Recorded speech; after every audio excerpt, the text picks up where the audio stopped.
अस्सलामुअलैकुम, आप देख रहे हैं डायरेक्ट लाइन में हूं जवेरिया ज़ैद। नाज़रीन, आज के प्रोग्राम में जिन 3 स्टोरीज़ को हम डिस्कस करने जा रहे हैं उनमें सबसे पहले हम बात कर लेंगे मौलाना की, जिन्होंने साफ साफ कह दिया है कि मदारिस बिल तरमीम की सूरत काबिल कबूल नहीं है।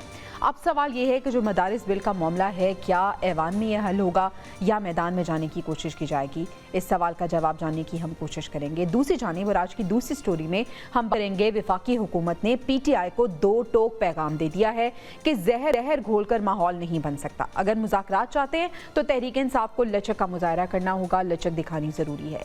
अब सवाल ये है कि क्या PTI लचक दिखाएगी, और सवाल ये भी है कि हुकूमत मुज़ाकरात की मेज़ पर आएगी। अपने पैनल के सामने ये सवाल भी रखेंगे। और प्रोग्राम के आखिरी हिस्से में हम बात करेंगे यूनान की सरी हुदूद में गैर कानूनी तारकीन वतन की कश्तियाँ उलटने के वाक़े की तहकीकाती रिपोर्ट सामने आ गई है। कुछ वीडियोज़ भी मंजर आम पर आई हैं और जो जिंदा बच जाने वाले हैं उनके सनसनीखेज़ इंकशाफात भी सामने आ चुके हैं। सवाल ये पैदा होता है कि आखिर कब तक पाकिस्तानी नौजवान इन लहरों की नज़र होते रहेंगे? क्या कोई कानून नहीं बनेगा जो रुकावट डालेगा इस सब में? हम अपनी डिस्कशन का आगाज़ करते हैं और पैनल का मैं आपसे तारुफ करा देती हूँ। आज के डिस्कशन में हमारे साथ इफ्तिखार फिरदौस साहब, सज्जाद मीर साहब और इसरार राना साहब मौजूद होंगे। आगाज़ करते हैं इसरार राना साहब के साथ। इसरार साहब, सबसे पहले हम बात कर लेते हैं मौलाना फजलुर रहमान की। मौलाना फजलुर रहमान साहब कौमी असम्बली में इजहार ख्याल कर रहे थे। अब उन्होंने कहा है कि जो तरमीम है इस बिल में, मदारिस बिल में, वो किसी सूरत काबिल कबूल नहीं है। आपको क्या लगता है कि ऐवान में ये मामला हल हो जाएगा या फिर जिस तरह से मौलाना अल्टीमेटम दे रहे हैं कि मैदान में आना पड़ेगा आपको, कुछ मामलात इस तरफ जाते हुए नज़र आ रहे हैं? नाज़रीन, हम ब्रेक पे चलते हैं, ब्रेक से वापस आते हैं तो अपने पैनल की राय जानते हैं। वेलकम बैक नाज़रीन। मदारिस बिल में ताख़ीर का ये मामला है। मौलाना साहब, हम देख रहे हैं कि हर दूसरे दिन प्रेस कॉन्फ्रेंस भी कर रहे हैं। उन्होंने कौमी असम्बली में इजहार ख्याल भी किया है। अब वो ये कह रहे हैं कि इस बिल में तरमीम किसी सूरत काबिल कबूल नहीं है। पैनल मेरे साथ मौजूद है, एसआर राना साहब, सज्जाद मीर साहब, इन्होंने हमें ज्वाइन किया है। Thank you so much for joining us. SR साहब, आपसे ब्रेक पे जाने से पहले मैं सवाल कर रही थी कि मामलात आपको किस नहज पे जाते हुए नज़र आ रहे हैं? क्या ये मामला ऐवान में हल होता हुआ नज़र आ रहा है या फिर जिस तरह से मौलाना साहब ने अल्टीमेटम दिया है कि मैदान में भी वो आ सकते हैं, तो किस जानिब आपको जाते हुए मामलात लग रहे हैं? मुझे लगता है कि मौलाना को मैनेज कर लिया जाएगा और हुकूमत ये अफोर्ड ही नहीं करती ना कि एक तरफ इमरान खान हो जाए, एक तरफ मौलाना सड़कों पे निकल आए, तो फिर तो हुकूमत का बोलो राम हो जाएगा। दूसरी तरफ आज MQM भी जाके मिली मौलाना से, यानी एक वाज़ेह इंडिकेशन आ गया कि MQM भी अपना वजन इस पलड़े में डाल सकती है। हालांकि MQM का तो मुदारा से कोई ताल्लुक ही नहीं है, लेकिन शायद वो अपने गवर्नर को बचाने के लिए अपना वजन जो है वो मौलाना के पलड़े में डाल दें, क्योंकि उनको गवर्नर तब्दील किए होने जा रहे हैं। तो ये सारा कुछ होने के बावजूद भी मेरा ख्याल है कि हुकूमत एक अच्छी बायर है और मौलाना एक अच्छे सौदा बेचने वाले हैं। तो ये दोनों कहीं ना कहीं हो जाएगा, क्योंकि मौलाना एक अच्छा इंसान है। वो हमारे उन दोस्त भाइयों की तरह जो कालीन 50,000 का शुरू करते हैं और 5,000 में बेच देते हैं। तो मौलाना कोई इतनी बड़ी प्रॉब्लम नहीं है। फिर वैसे भी मौलाना की जो रंजिश है वो 26वीं तरमीम में ऊपर वाले लोगों के साथ जरा बन गई है, जो इन्हें मौलाना को टाइम दे रहे हैं। अदरवाइज आसिफ अली जरदारी साहब दस्तखत करने से इनकार कर रहे हैं।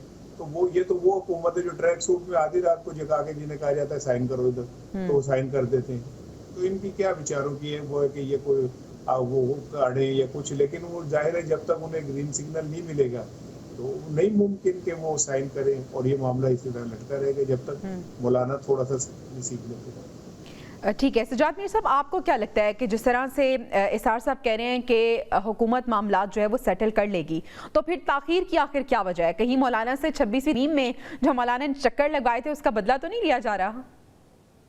मेरे ख्याल में मौलाना को एक कुछ आगे है,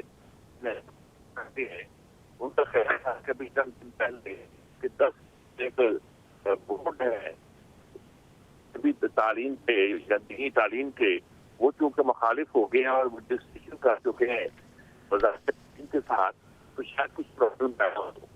अब उन्हें बात समझ आई है कि बाकी 5 मदारिस देकर इन्होंने माहिदा किया था सन 19 में, वो इनके साथ है। अब ये कहते हैं कि ये हमारा फैसला नहीं है, ये इन सब का फैसला है, जिसमें मुफ्ती स्वानी है, मुफ्ती मुजीबुर रहमान है, बड़े लोग हैं और बड़े बोर्ड हैं, वो बुनियादी बोर्ड वही थे। तो चुनांचे अब उसकी बुनियाद पर कहते हैं कि फैसला होगा वरना मैदानों में फैसला होगा। ये अपनी एक ताकत दिखा रहे हैं जो सारा उनको दिखाना चाहिए, और ये दुरुस्त बात है कि वायदा उनका हो जाएगा। ये नहीं कि हुकूमत भी मजबूर होगी वायदा करने पर, मौलाना भी वायदा करने पर मजबूर होंगे। वो लड़ाई झगड़े के मुतहम्मल नहीं हो सकते। उनको डर पैदा हुआ था कि उनकी जो क़यादत यह है कि वो मदरसों के बिला शिरकत गैर सरबराह है, गोया उनके हैं, वो जाती हुई नजर आती थी कि 10 मदरसे खिलाफ हैं, 5 उनके साथ हैं। अब वो 5 बड़ी ताकतवर मदरसे थे, वो उन्होंने क्योंकि साथ दे दिया है, इसलिए वो स्टैंड ले रहे हैं। लेकिन लीगल अगर देखा जाए तो ये बात दुरुस्त है कि ये एक्ट दोबारा पास होना है और पास होकर सदर के पास जाना है, जैसा कि आज वज़ीर कानून ने कहा है। तो मसला तो तय हो जाएगा, वो बनता नहीं है। लेकिन बात सोचने की ये है और बात करने की ये है कि एक कौम के तौर पर हम ये तो सोच रहे हैं कि मौलाना क्या करेंगे, हुकूमत क्या करेगी, मुखालिफ क्या करेंगे, हक में क्या करेंगे। हमने ये नहीं सोचा कि ये दीनी तालीम तो बुनियादी मसला है जिसको बांग्लादेश ने मदरसा आलिया और दूसरी शक्ल में तय किया था, और जिसको अंग्रेज सबसे बड़ा चैलेंज समझता था सब कॉन्टिनेंट पे, उसका हल क्या है? क्या इसको हम वजारत तालीम पे सपुर्द करें या सोसाइटीज एक्ट के हवाले करके मुतमईन होकर बैठ जाएं? क्या इसके लिए कोई हम ऐसा कानून, ऐसा निसाब, ऐसे इदारे कायम करें जो इनकी तालीम को एक मयार भी दे सके और एक वकार भी दे सके?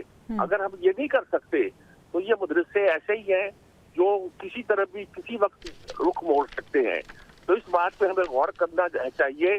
अगर हम दूसरी तालीम के सिस्टम के बारे में गौर करते हैं, हम कैमरे सिस्टम के तहत बात करते हैं, हम अपने मकामी मैट्रिक बिल्कुल ऐसी है। तो दीनी तालीम के हवाले से भी हमें उसी तरह से गौर करना चाहिए। एसआर साहब, मौलाना साहब ये कह रहे हैं कि 2010 में ये मसला जो है वो खड़ा हुआ, उसके बाद हमने आपस में मुज़ाकरात भी कर लिए, सेटलमेंट भी हो गई, लेकिन अगर मदारिस बिल पर मामला पहले तय हो चुके हैं तो फिर कोई दस्तावेज अब तक सामने क्यों नहीं आई? नहीं, दस्तावेज तो देखे ना, वो क्या रहे हैं कि सारे नवे सिर्फ अब दस्तखत होने थे, सरखत होने थे, सदर को नोटिफिकेशन हो जाना था। तो बाकायदा इसकी पार्लियामेंट में भी ये बिल में मंजूरी हो गई थी। तो उसके बावजूद भी अगर अब ये नहीं हो रहा तो सिर्फ मौलाना को आप देखें, इस सब 2 तरह के उलमा है। एक तो मौलाना खड़े हैं, एक तरफ सरकारी वजीफाखार मौलवी खड़े हैं, जिसमें मुदीर है जिनको डीपीएम जो हराम नजर आने हैं, मौलाना साहब हैं, ये उस जो सरकारी मौलवी, ठीक है, और वो सरकार की जमानत में, तो जाहिर है उनकी रोजी रोटी लगी हुई है वहाँ पे, तो उसके खिलाफ नहीं जा सकते। लेकिन और जो सज्जाद साहब जिस तरफ ये इशारा कर रहे हैं, बिल्कुल ऐसी बात है कि कब तक हम दौलतशाह के चूहे पैदा करते रहेंगे इन मदरसों से। को आप देखें कि वो तो ऑलमोस्ट स्पेस को फतह कर चुका है और हम अभी तक स्वाद के फायद के ऊपर अड़े हुए। कब तक समझ आएगी? 3.25 करोड़ बच्चे हमारे स्कूल से बाहर हैं।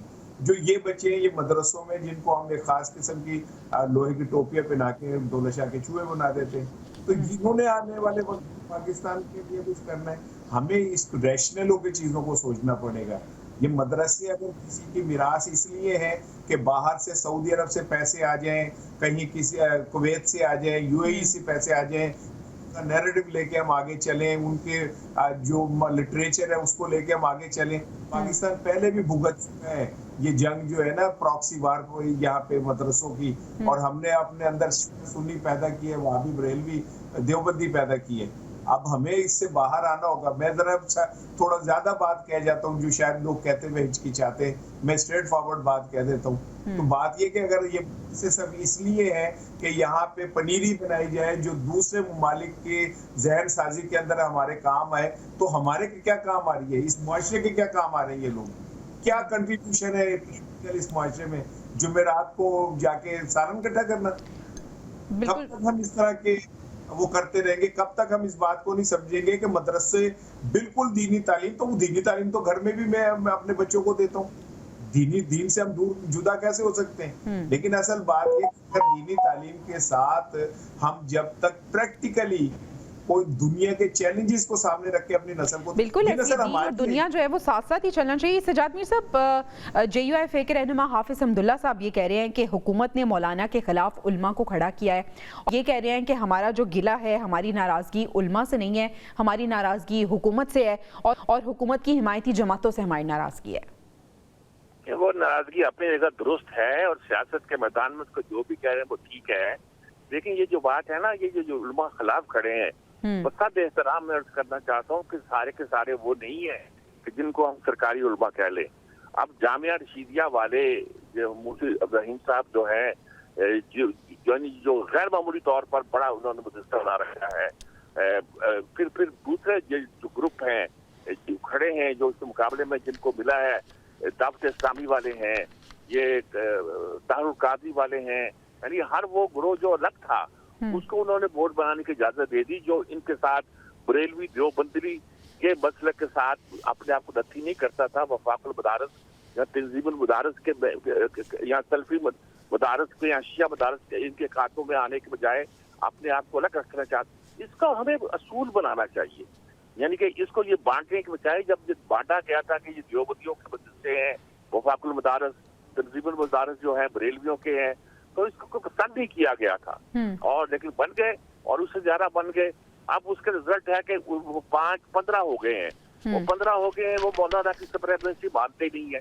और मौलाना फंस ये गए थे कि जो देवबंद का मकतब फिक्र जो मौलाना का है, जो मौलाना हुसैन अहमद मदनी से चलता है, वो तो शायद इनकी सुप्रीमेसी को तस्लीम कर ले, लेकिन हजरत थानवी का मकतब फिक्र जो था या बरेलवी मकतब फिक्र जो था वो कैसे मानेगा। तो अब जब सब इकट्ठे हो गए तो ये शेर हो गए हैं।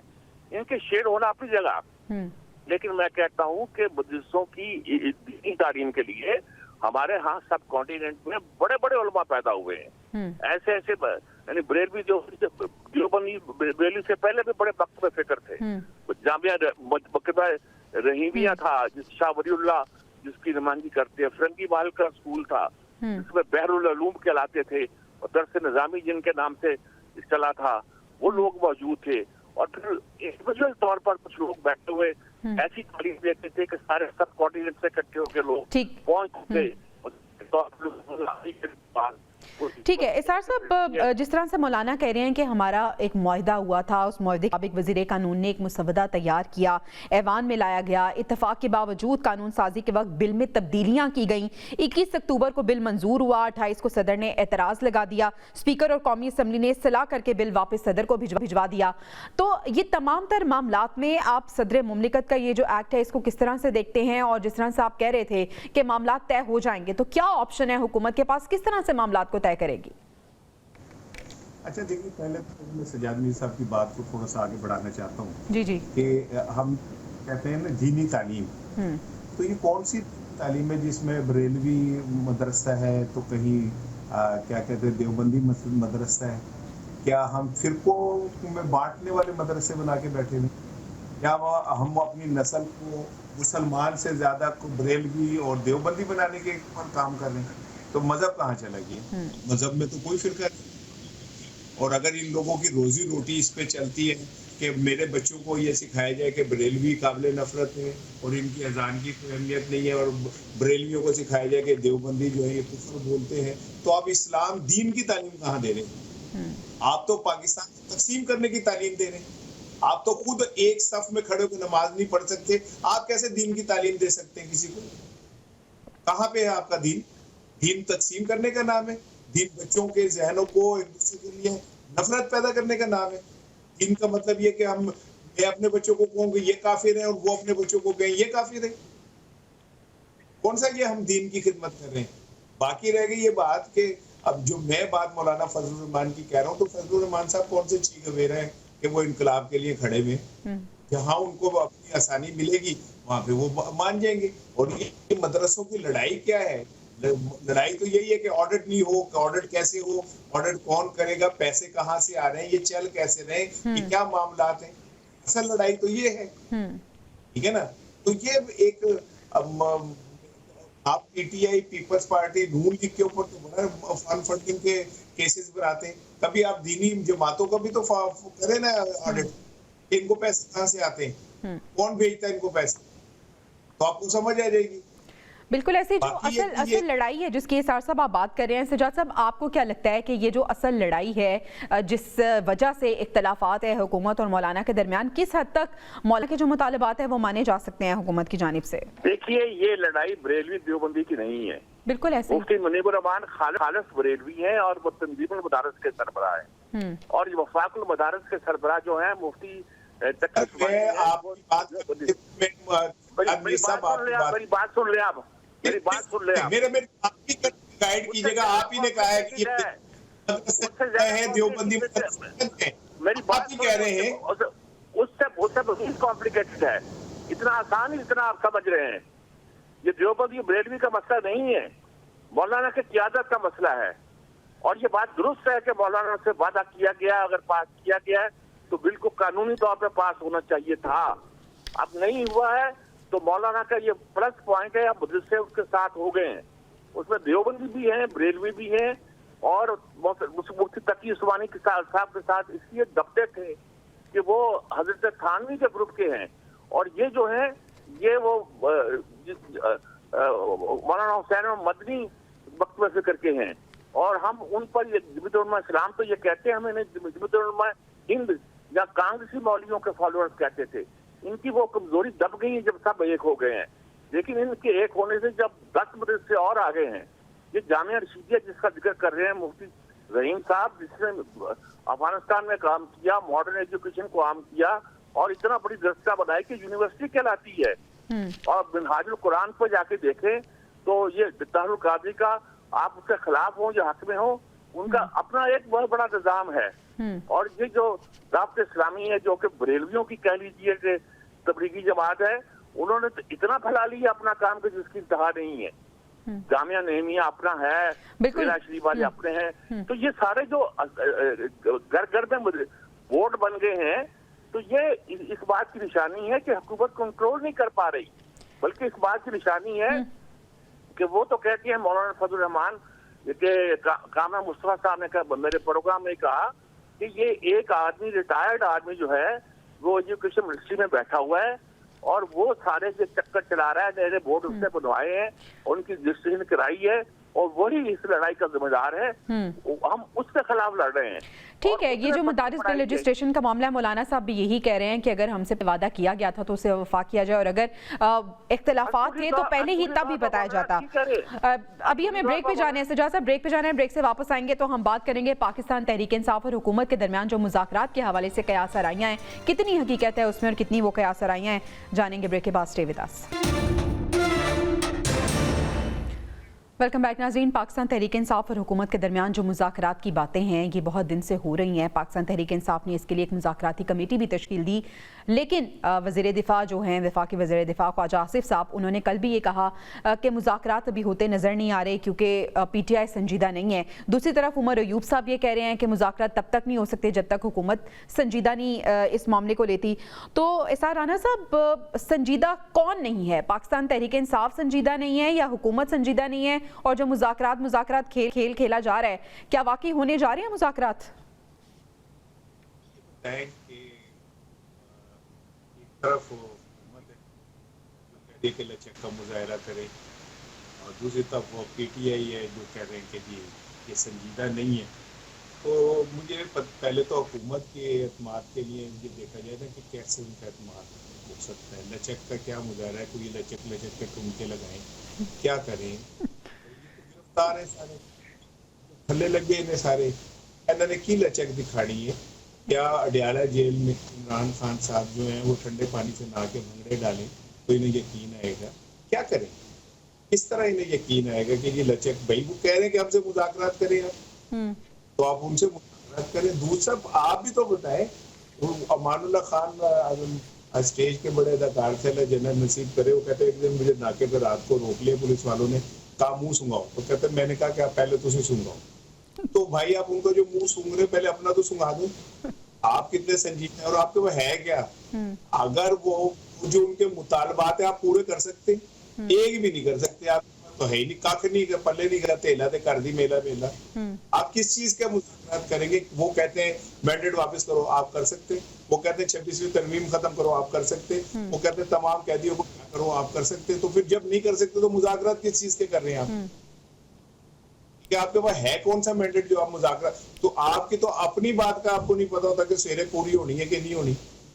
आपका वजीर आजम कहता है कि 50 रुपए पेट्रोल कम हो गए, वजीर खजाना शाम को अच्छा कहता है साहब, मजे की और इंटरेस्टिंग बात तो ये है ना कि इस दफा पाकिस्तान तहरीक इंसाफ ने कहा है, सब पाकिस्तान तहरीक इंसाफ मुज़ाकरात के हवाले से बात कर रही है। फिर सिविल नाफरमानी की तहरीक की कॉल थी, वो भी अभी उन्होंने थोड़ा सा उसको स्टे दे दिया है। अली अमीन गंडापुर साहब कह रहे हैं जब तक बानी पीटीआई इसकी इजाजत नहीं देते, गो हेड नहीं देते, हम नहीं जाएंगे। तो पीटीआई मुज़ाकरात करना चाह रही है। अगर मुज़ाकरात करना चाह रही है तो जो उनकी शराइत हैं, क्या उसमें वो नरमी बरतेगी? बाजार तो नरमी दिखाई उन्होंने, पहली बार दिखाई है। अच्छा। और जनरल फैज हमीद के जब कोर्ट मार्शल का चार्जशीट लगाई गई है तो उसके बाद ये बयान सामने आया है। इससे समझा गया है कि पीटीआई कुछ नरमी बरत रही है, बल्कि ये समझा गया कि इमरान खान थोड़े से डर गए हैं, सहम गए हैं कि उनका मुकाबला उनको केस भी जो है मिलिट्री कोर्ट को रेफर हो सकता है, और जब मिलिट्री कोर्ट को रेफर हो जाएगा तो उसके नतीजे ज्यादा खतरनाक निकल सकते हैं। एक तासुर ये पैदा हुआ है। दूसरा इधर तासुर ये है, राना सनाउल्लाह ने बड़े साफ लफ्जों में कहा है कभी मुज़ाकरात करने हैं तो बानी पीटीआई खुद कहें कि मुज़ाकरा करना चाहता हूँ, बाकी किसी का तो एतबार नहीं है। हम उनसे 20 बार मुज़ाकरात कर चुके हैं। हर बार मुज़ाकरात के बाद वो जाते थे और कहते थे कि वो नहीं मानता, और उसके बाद मुज़ाकरात हो जाते थे। उन लोगों का कहना यह है कि इनसे मुज़ाकरात का फायदा क्या है, इनके पास तो देने को कुछ भी नहीं है, ये हमें दे ही कुछ नहीं सकते, और जो दे सकते हैं वो मुज़ाकरात करने को तैयार नहीं है।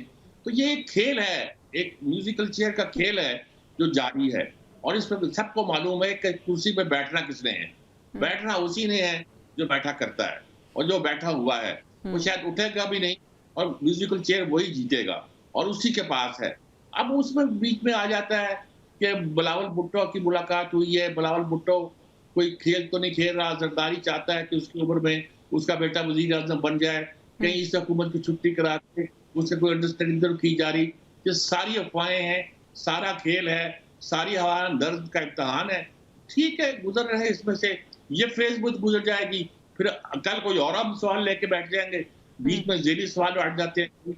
मौलाना फजल रहमान कहा जाता है, कभी यही बिलावल भुट्टो की मुलाकात कहा जाता है। हुकूमत का यानी एस्टेब्लिश का मेरा मतलब है काम चलता जा रहा है, एंजॉय कर रहे हैं हम लोग, एंजॉय करें। और अच्छा इसार साहब, ख्वाजा आसिफ साहब कह रहे हैं कि पाकिस्तान तहरीक इंसाफ की तरफ से मुज़ाकरात पहल है, वो ठंडी हवा का झोंका है। फिर दूसरी तरफ वो कह रहे हैं कि अगर मुज़ाकरात करने हैं तो अपना लहजा ज़रा धीमा रखें, गन पॉइंट पे मुज़ाकरात कभी नहीं होते। बिल्कुल ठीक कह रहे हैं, और वो ये कह रहे हैं ठंडी हवा का झोंका है। मैंने तो पढ़ा था कि वो माँ दी दुआ जन्नत दी हवा, लेकिन मुझे लगता है कि अब इनको ये ठंडी हवा के झोंके जो हैं वो शायद पीटीआई से आने लग गए, तो हो सकता है कि वहाँ उन पीटीआई को भी ये कोई दर्जा इसी तरह का देने चाह रहे हो। वरना मैंने तो ख्वाजा साहब को देखा कि उन्होंने एक माँ के जीत को मानने के बजाय एक जनरल बाजवा को टैक्स किया कि ये घर की माँ जो है मुझे हरा रही है तो मुझे बचा ले, और बच गए थे। तो मैं बाजवा साहब की ठंडी हवा पे तो नहीं मैं जा रहा ख्वाजा आसिफ साहब की, लेकिन देखे सिंपल सी बात, ये बिल्कुल सही है कि पिस्तौलों के साए में मुज़ाकरात नहीं हो सकते। तो वो अगर डी चौक में जो वाक़या हुआ था उस टाइम ये बात समझ लेते तो ज्यादा बेहतर हो जाता। डी चौक में फिर इस तरह का सानिया ना होता, चाहे एक बंदा गिरा या 2 बंदे गिरे या रेंजर्स के शहीद हुए, तो ये सारा कुछ ना होता अगर ये नहीं इस बात की समझ होती कि ताकत से कुचलने से कोई चीज नहीं रोकी जा सकती। बात आपको फिर बैठ के करनी पड़ती है।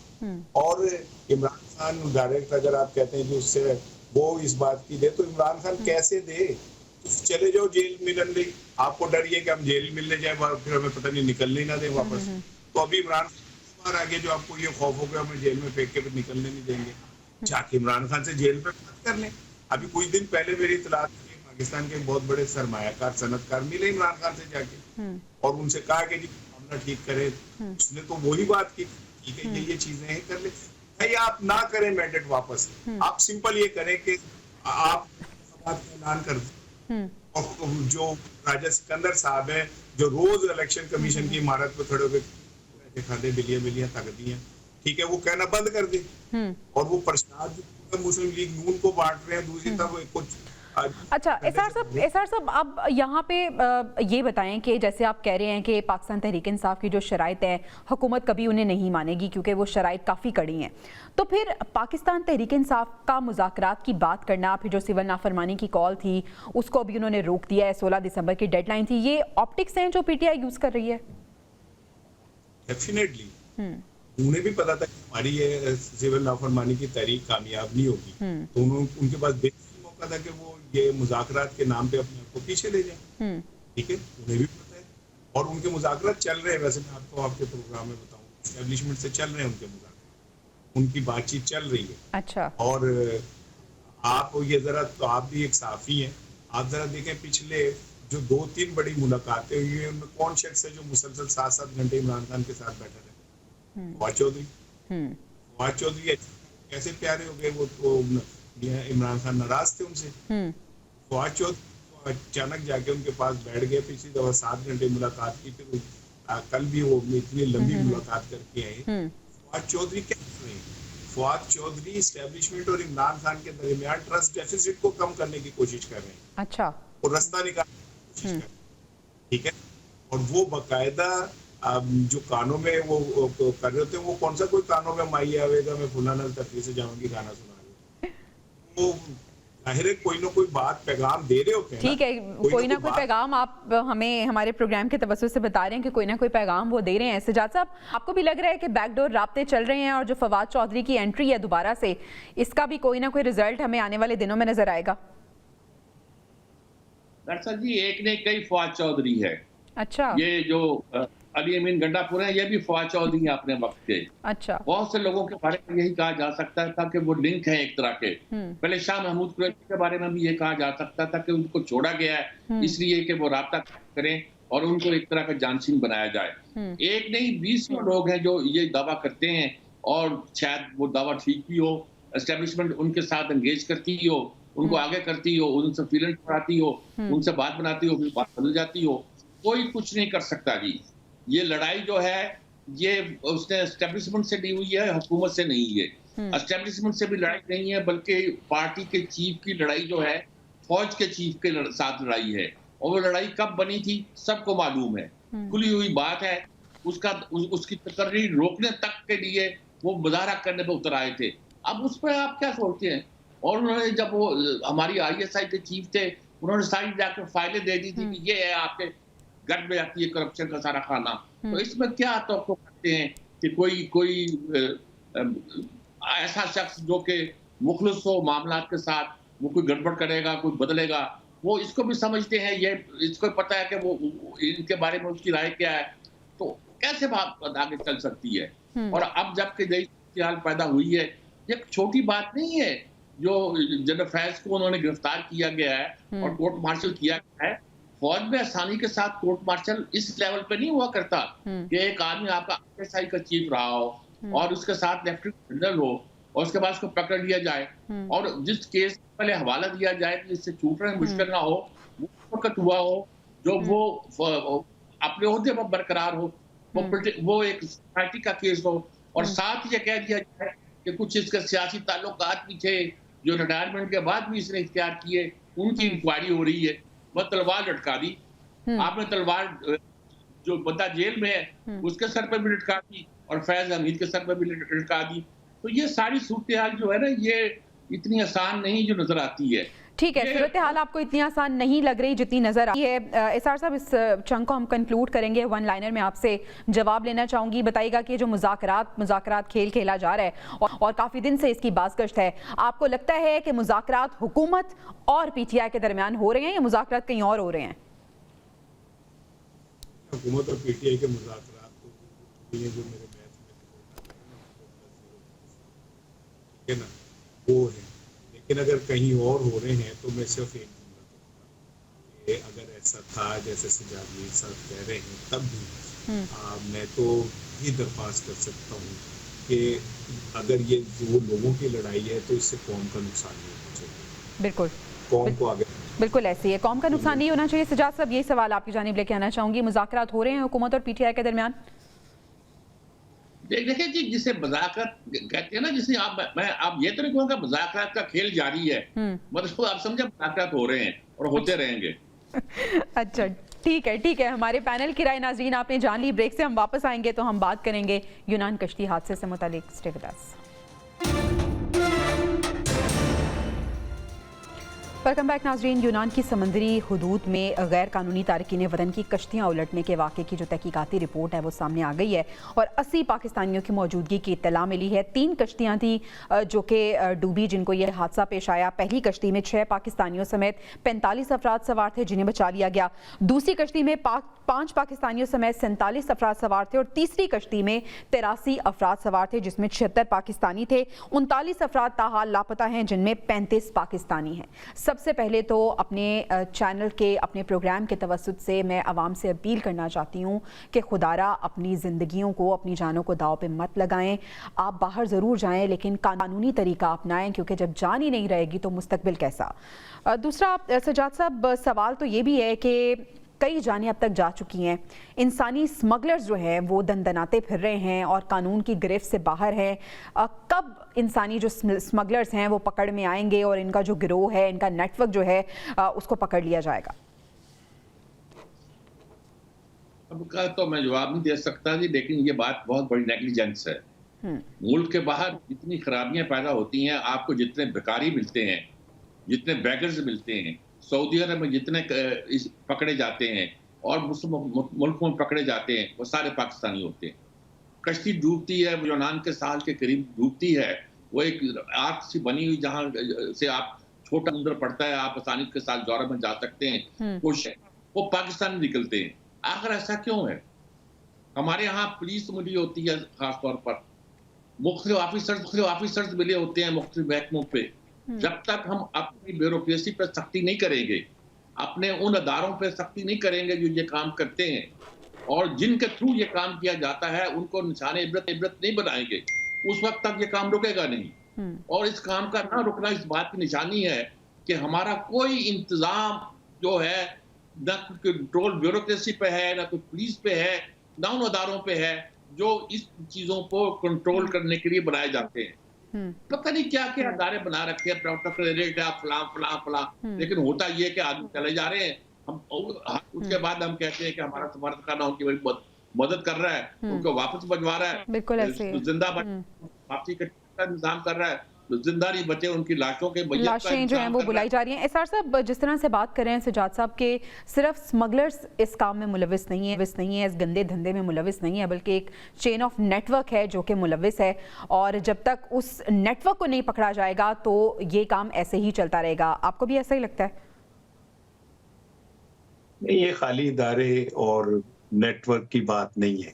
अच्छा, इस सारे काम में हम पूरा पाकिस्तान इन्वॉल्व, हमारे हुक्मरान जिम्मेदार हैं जिन्होंने इस पाकिस्तान को इस तरह का मुल्क बना दिया जहां उनके बच्चे खरबोपति हो सकते हैं, उनके बच्चों के कारोबार हो सकते हैं, उन बच्चों की बिल्डिंगें, उनकी इमारत बन सकती हैं और गरीब का बच्चा जो है एक ख्वाब लेके समुंदर की नजर हो जाएगा या कहीं पे मारा जाएगा। ये तो हुक्मरानों के ऊपर FIR कट रही है। इस पाकिस्तान की अदालतों से तो मुझे इंसाफ का पता नहीं मिलेगा, क्योंकि इंसाफ के कुर्सियों पे वो लोग बैठे हुए जो इंसाफ के सबसे बड़े कातिल हैं। जिस मुल्क के हुक्मरानों के बच्चे कारोबार में हो और खुद हुक्मरान कारोबार में हो और वो खरबों रुपए कमा रहे हो, वो किसी गरीब के बच्चे का क्यों सोचेंगे भाई? ये जो बच्चे मरते हैं ये मेरे बच्चे हैं, इस कौम के बच्चे हैं जिनको अपना फ्यूचर नजर नहीं आता, जो अपनी जान हते। कौन माँ चाहेगी कि वो अपने लखते जिगर को एक ऐसे अनदेखे सफर पे रवाना कर दे जिसका कोई पता नहीं कि एंड क्या होगा? वो उस तकलीफ को कोई समझ सकता है? उस दर्द को कोई समझ सकता है जब एक बाप अपने बेटे को इस तरह के सफर पे रवाना करता है? बिल्कुल ऐसे ही है। नहीं कोई समझ सकता, क्योंकि ये लोग पत्थर के हैं, ये हुक्मरान जिनके अंदर पत्थर के दिल हैं, ये खौफ खुदा से आरी लोग हैं, इनको किसी चीज का खौफ नहीं है। इन्होंने इस पाकिस्तान को इस तरह का बना दिया कि जद्दोजहद पाकिस्तान के बाद सबसे बड़ी जो माइग्रेशन इस बार हो रही है पाकिस्तान से हो रही है, लाखों लोग जो हैं पाकिस्तान छोड़ के चले गए नौजवान, और लाखों लोग, हजारों लोग रोजाना सफारत खानों के बाहर लाइनों में लगे होते हैं पासपोर्ट लेके। इन्हें शर्म नहीं आती कि इन्होंने पाकिस्तान को इस तरह का बेड़ा गर्क कर दिया कि इसके अंदर नौजवान जो है वही समझता है कि उसका फ्यूचर ही कोई नहीं है, और ये फिर वहीं पे खड़े होकर ऐसी घटिया तकरीरें कर रहे होते हैं कि हम यूं नौजवानों के लिए कर रहे हैं, हम पाकिस्तान की तरक्की कर रहे हो, तुसी पाकिस्तान की तरक्की लिए सिर्फ तुम्हारे बच्चे जो है ना अमीर हो रहे हैं, ये जो बच्चे हैं ये इसी तरह मरते रहेंगे, इजलास कर दे रहो। बिल्कुल ऐसा ही है, बिल्कुल ऐसे ही है सर साहब। जब तक मुल्क में नौजवानों के लिए रोजगार के मौके पैदा नहीं किए जाएंगे तो ना जाने कितने नौजवान इसी तरह लहरों की नजर हो जाएंगे। प्रोग्राम से इजाजत दीजिए नाज़रीन, अपने पैनल का मैं शुक्रिया अदा करना चाहूँगी। इसाराना साहब, सजाद मीर साहब हमारे साथ मौजूद थे। आपसे इंशाल्लाह कल मुलाकात होगी। अल्लाह निगहबान।